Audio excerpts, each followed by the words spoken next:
Have you ever been in a situation and found yourself in the wrong place, wrong time?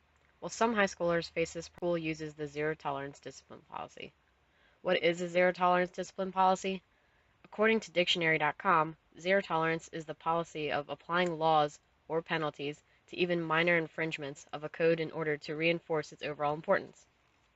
The problem with enforcing a zero tolerance policy in a high school is that it actually damages a student's reputation or record with their high school because the school doesn't view the student's issues individually.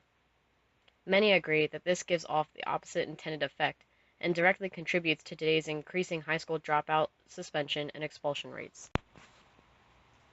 For the past 20 years, the policy has been used throughout the country but proved unsuccessful.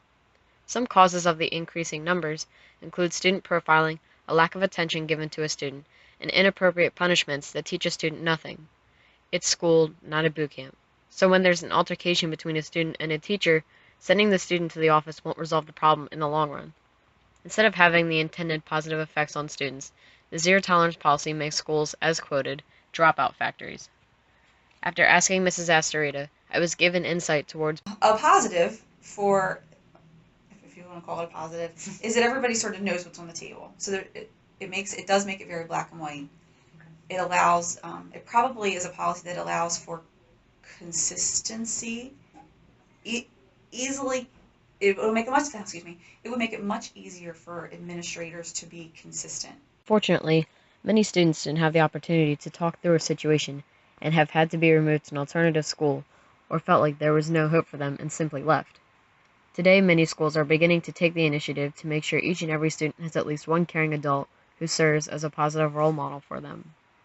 Others have also found out the hard way that simply giving speeches with public speakers about avoiding illegal drugs and weapons on campus has slim to no impact on the percentage of students taking illegal substances on campus. When asking Mrs. Astorita if the shooting here at Perry Hall High School has changed how Perry Hall doesn't use the zero tolerance policy, she replied with certainty that no matter what, she is opposed to enforcing zero tolerance.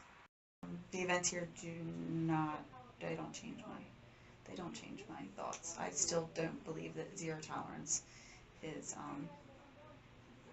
I think it's easy. I think it's easy for adults. After receiving punishment, no behavior is changed, so students jump right back into their abusive home lives, center of issues, and overall unhappiness at this specific time of their lives. So how do we resolve this issue in order to prevent the school-to-prison pipeline? We form alternatives to punishment that don't go onto personal records. We allow students to redeem themselves and stay in good standing with the school. We increase student-to-counselor ratio and recruit students to participate in peer mentoring to open communication lines about improving the school and reducing violence.